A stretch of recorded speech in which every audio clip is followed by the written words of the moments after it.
नमस्कार, आप देख रहे हैं सीधी बात। मैं हूं राहुल कमल। दोस्त कहते हैं एक बड़े नेता का जन्म हुआ है, दुश्मन कहते हैं एक नौटंकी का जन्म हुआ है। हकीकत क्या है, ये जानने के लिए आज सीधी बात कार्यक्रम में मेरे खास मेहमान हैं जवाहरलाल नेहरू यूनिवर्सिटी छात्र संघ के नेता और विपक्ष के नए हीरो कन्हैया कुमार। स्वागत है आपका कन्हैया। कन्हैया, मैं आज सियाचिन ग्लेशियर से लौट रहा हूँ। वहां पर मेरी कुछ फौजियों से मुलाकात हुई। फौजियों ने कहा कि कन्हैया कुमार से जरूर पूछेगा कि वो एक ऐसी जगह पे उस वक्त पे मौजूद था जब भारत के खिलाफ, भारत को तोड़ने के नारे लगाए जा रहे थे, और कन्हैया ने उस नारेबाजी को रोकने की कोशिश क्यों नहीं की। सियाचिन में 19,000 फीट पर सर्व कर रहे सेनानी आपसे जानना चाहते हैं कन्हैया। देखिए, सबसे पहली बात तो ये है कि कौन नारा लगाया है, कौन वहाँ मौजूद था, कौन वहाँ नहीं मौजूद था, यह मामला सब जुडिस है। न्यायालय अपना काम करेगी। इस न्यायालय के ऊपर, इस देश के संविधान के ऊपर हमको पूरा भरोसा है। उसका फैसला आने दीजिए। वो सैनिक को हमारा सैल्यूट है और उनको इंतजार करने के लिए बोलेंगे। और जब वो फैसला आएगा, मामले हैं। फैसला पहला आएगा, तो ये कि क्या आपने देशद्रोही नारे लगाए, वो मामला कोर्ट के अधीन है, उसमें मैं पढ़ ही नहीं रहा। जो देश की जनता आपसे कन्हैया सवाल पूछना चाहती है वो ये कि आप ऐसी जगह पे मौजूद थे जहां आपके इर्द गिर्द देश को तोड़ने की बात हो रही थी। उस वक्त आपका खून क्यों नहीं खौला? उस वक्त आपने उस नारेबाजी को रोकने की कोशिश की। मैं यही कह रहा हूँ कि मैं मौजूद था कि नहीं था, ये उस सियाचिन के खरे जवान को मैं कहना चाहता हूँ, मेरे दोस्त, आप मेरे जैसे परिवार से जाते हैं सियाचिन और आप शहादत देते हैं, और मेरे परिवार के ही लोग आज खेतों में शहादत दे रहे हैं। हम दोनों की शहादत ले कौन रहा है, उसको पहचानने की ज़रूरत है। इंतज़ार कीजिए, अदालत के फैसले के बाद पहचाना जाएगा। और कसम से जो शहीद हो रहे हैं वो भी, चाहे वो शहादत सीमा पे दिया जा रहा हो, चाहे जंगलों में और खेतों में, वो भी एकजुट होंगे उन शहीदों को शहीद बनाने वाले साजिशकर्ताओं के खिलाफ। इंतज़ार करते हैं, न्यायालय पे भरोसा करते हैं। ये बताएं कि पुलिस का कहना है कि देशद्रोह का मुकदमा आप पे लगा। आपको लगता है कि इस तरीके से जो नारेबाजी हुई वो गलत थी? क्या आप ये मानते हैं इसको? मैं ये कहना चाहता हूँ कि पुलिस के द्वारा कहना नहीं है कि देशद्रोह का मुकदमा लगा। पुलिस ने देशद्रोह का मुकदमा लगाया और पुलिस अपना काम करे। और मैं जो इन प्रक्रियाओं से गुजरा हूँ पिछले 22 दिनों में, मैं आपके माध्यम से पूरे देश की जनता को कहना चाहता हूँ कि मुझे आज भी इस लोकतंत्र पे भरोसा है। और इन दिनों में मेरा विश्वास और पक्का हुआ है कि लाख कोशिश की गई है इस मुल्क को बर्बाद करने की, लेकिन आज भी हमारे संविधान में वो ताकत है जो न्याय को सुरक्षित करता है। जिन लोगों ने देश को तोड़ने की बात की कन्हैया कुमार, क्या आप उनको जानते हैं? कौन लोग देश की तोड़ने की बात की? जिन लोगों ने तमाम वीडियोस में देश को तोड़ने की बात की, ये मैं मान रहा हूँ, और हम ही लोगों ने दिखाया कि किस तरीके से आपने नारे नहीं लगाए, लेकिन जवाहरलाल नेहरू यूनिवर्सिटी में कुछ छात्रों ने देश को तोड़ने की बात की, देश की बर्बादी की बात की। क्या आप कन्हैया कुमार उन्हें जानते हैं? देखिए, JNU में लोग देश तोड़ने की बात किए हैं कि नहीं किए हैं, ये जाँच का विषय है, उसका परिणाम आने दीजिए। लेकिन मैं कहता हूँ कि पूरी दुनिया में कोई भी किसी भी देश में रहते हुए अगर देश की तोड़ने की बात करता है, उसका समर्थन नहीं किया जा सकता है। जब मैं समर्थन नहीं करता, निश्चित तौर पे मेरा उससे कोई लेना देना भी नहीं हो सकता। जान पहचान तो बहुत दूर की बात है। क्या आप अपने आप को एक देशभक्त मानते हैं? क्योंकि इस वक्त आपके अरेस्ट के बाद से देशद्रोह क्या है, देशभक्ति क्या है, राष्ट्रीयता क्या है, इस पर देश भर में एक बहुत बड़ी बहस छिड़ी हुई है। मैं देशद्रोह और देशभक्त पे एक बात कहना चाहता हूँ। हमारे देश के पास एक बेहतरीन संविधान है और उसकी एक शानदार प्रस्तावना है। उस प्रस्तावना की शुरुआत होती है, हम भारत के लोग। आप किस देश की बात कर रहे हैं जहाँ देश में देश के लोग नहीं होंगे?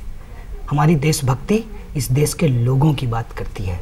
और वो लोग, चाहे वो सीमा पे मर रहे हों या किसान आत्महत्या कर रहे हों, दलित हों, पिछड़े हों, आदिवासी हों, मुसलमान हों, महिलाएं हों, उनके हक और अधिकार की बात करना ही देशभक्ति है। और मैं करता हूं और मुझे गर्व है अपनी इस देशभक्ति पर। देशभक्ति कहते हैं आप, देशभक्त हैं आप अपने हिसाब से। मैं देश के पक्ष में बोलता हूं, यही मेरे लिए भक्ति है। कुछ लोग कहते हैं कि जवाहरलाल नेहरू लोग यूनिवर्सिटी में एक फैशन है हिंदुस्तान को कोसना, देश के बारे में बुरी बातें करना। एक ये धारणा बनी, खासतौर से सरकार के भीतर, सरकार से जो जुड़े हुए लोग हैं, बीजेपी की राय से जो इत्तेफाक लगते लोग हैं, उनका कहना है कि ये फैशनेबल है। दंतेवाड़ा में 2010 में जब 76 CRPF के जवान मारे जाते हैं, तब यहाँ पे जश्न मनता है। कश्मीर को तोड़ने की बातें आए दिन होती हैं। लोग कहते हैं कि ये जवाहरलाल नेहरू यूनिवर्सिटी में ये किस तरह की बातें होती हैं? ये बाइनरी बनाने की कोशिश है। ये 100 बार झूठ को झूठ बोलकर सच बनाने की साजिश है। मैं कहता हूँ कि जेएनयू एक लिबरल कैंपस है, लेकिन इसका ये कतई मतलब नहीं है कि जेएनयू के लोग जवान के मरने पर जश्न मनाते हैं। यह एक कोड़ा झूठ है जो सत्ता के मद में चूर सत्ता की चीज़ों का इस्तेमाल करके इस देश के अंदर फैला रहे हैं। दंतेवाड़ा का जश्न मनाया गया था यहाँ पे। मैं उनको कहना चाहता हूँ कि जिस कन्हैया पे आपने देशद्रोह का मुकदमा किया है, उसी कन्हैया का भाई सीआरपीएफ में ही काम करते हुए शहीद हुआ है। कौन सी बाइनरी बना रहे हैं? यह झूठ है। एक किसान जो इस देश के लिए अनाज पैदा करता है और उसका बेटा जो जवान बनकर शहादत देता है, आप उसको लड़ाने की साजिश कर रहे हैं और खड़ा होकर संसद में कहते हैं कि हम देश के नौजवानों की बात कर रहे हैं, सीमा पर मरने वाले शहीदों की बात कर रहे हैं। मैं उन माननीय बीजेपी के सांसद से पूछना चाहता हूं, आपका भाई मरा है सीआरपीएफ में, कन्हैया का भाई मरा है। उनको सुन करके ऐसा महसूस हो रहा था कि इस देश में कोई नौजवान जब सेना में भर्ती होता है तो सर्विस ज्वाइन करने से पहले वो बीजेपी ऑफिस जाता है, विदेश बीजेपी की सदस्यता लेता है, फिर बीजेपी उसको अपना वाला सर्टिफाइड पेटेंट देशभक्ति का प्रमाण पत्र देती है। ये बाइनरी, ये पेटेंट जो वो करने की कोशिश कर रहे हैं, ये गलत है। झंडा जलाने वाले लोग झंडा उठाकर आज लोगों को देशभक्ति का पाठ पढ़ा रहे हैं। जो लोग आरएसएस के साथ हैं उनको आरएसएस का इतिहास जानना चाहिए। उनको इस देश के अंदर जो देश को तोड़ने वाली शक्तियाँ थी, जो अंग्रेजों को फूट डालो राज करो की नीति थी, उनको आगे बढ़ाने लोगों वालों के साथ खड़े होने पर शर्म होनी चाहिए। मैं जिस संगठन से आता हूँ, ऑल इंडिया स्टूडेंट फेडरेशन, और 1936 में बना, देश के आज़ादी के लिए संघर्ष किया, देश का पहला छात्र संगठन, और आज भी हम देश में आज़ादी मांग रहे हैं, देश में आज़ादी मांग रहे हैं, देश से आज़ादी नहीं मांग रहे हैं। आप चाहते हैं कि जिसने डॉक्टर किया वीडियो, जिसने आपको एक देशद्रोही के तौर पे दिखाने की कोशिश की, उसके खिलाफ मुकदमा हो, वो गिरफ्तार हो? देखिए, मैं एक विद्यार्थी हूँ, पढ़ना और लड़ना मेरा काम है। राजनीतिक कार्यकर्ता के बतौर मैं राजनीतिक लड़ाई लड़ता हूँ। हालांकि मुझे देश के कानून पे पूरा भरोसा है, फिर भी मुझे नहीं लगता कि मैं वो उपयुक्त आदमी हूँ कि एक कानूनी प्रक्रिया में जाऊँ, लड़ूँ। जिस तरह से लोग मेरे साथ खड़े हुए हैं, जो पूरा एक लॉयर का टीम हमारे पक्ष में आया है, मेरी हैसियत नहीं है कि मैं उनसे बात भी कर पाऊँ। वो जिस तरह से खड़े हुए हैं, वो लोग अगर तय करेंगे, वो लोग करेंगे तो करेंगे। मैं तो विद्यार्थी हूँ, मेरा आप कहते हैं कि छात्र हैं, आप विद्यार्थी हैं, लोग कहते हैं विद्यार्थी कम नेता ज़्यादा है। ऐसा कौन सा छात्र भाषण देता है वो कहते हैं ये तो एकदम पॉलिटिक्स है इसके रंगों में? जो लोग ये कहते हैं उनको बस एक बात कह देना चाहता हूँ, लिख के नहीं बोलता हूँ, याद करके नहीं बोलता हूँ, मेरे जीवन का सच है, वही बोलता हूँ। और ये दर्द है, आपको राजनीति दिखती है। अब आप पे तमाम पार्टियां डोरे डाल रही हैं। कांग्रेस में ने देखा सोशल मीडिया पे, बाकी अरे कन्हैया छा गया, क्या ज़बरदस्त उसने स्पीच दी। अरविंद केजरीवाल आपकी तारीफ कर रहे थे, वहाँ नीतीश कुमार की जनता दल यूनाइटेड आप पे डोरे डाल रही है, बेगूसराय से आपको सांसद बनाने की बात हो रही है। तो कहीं ना कहीं आपको लगता है कि अगर मैं लेफ्टिस्ट विचारधारा से किनारे होकर इनमें से किसी मेन स्ट्रीम पार्टी में आ जाऊं तो उज्जवल भविष्य है मेरा? देखिए, मैं देश में एक लाइन खींच पा रहा हूँ, लेफ्ट और right. If everything is not right in this country, go left. और जो लोग आज जेएनयू के पक्ष में खड़े हुए हैं वो सब लेफ्ट है। आप घुमा रहे हैं। देखिए, यहाँ मैं जानता हूँ मैं सीधी बात कर रहा हूँ, ये सीधी बात आप नहीं कर रहे हैं, आप तो नेताओं से ज्यादा घुमा रहे हैं। हकीकत यह है कि लेफ्टिस्ट वोट शेयर जो है देश में वो लगातार घटता चला, ये देश की वास्तविकता है। ऐसे में कन्हैया, मेरा आपसे सवाल यह है कि क्या आप आगे चलकर अरविंद केजरीवाल, राहुल गांधी या नीतीश कुमार को ज्वाइन करना चाहेंगे? कमल जी, कैसे ये थर्मामीटर आप लगाते हैं कि कौन सा वोट जो है वो लेफ्टिस्ट वोट है? हाँ। राइटिस्ट आदमी भी कभी कभी लेफ्ट को वोट दे देता है, लेफ्टिस्ट आदमी भी राइट को वोट। तो आपका कौन सा थर्मामीटर? मेरा कहने का मतलब ये है कि 31% के अगेंस्ट जो वोट है ना, वो सारा लेफ्ट वोट है। 31% के अगेंस्ट सारा लेफ्ट वोट है, राइट के खिलाफ जो है वो लेफ्ट है। लोग कहते हैं कि आप अगर इसी तरीके से राजनीति में रहे तो आप लेफ्ट के जो बाकी लीडर्स हैं उनको पीछे छोड़ देंगे।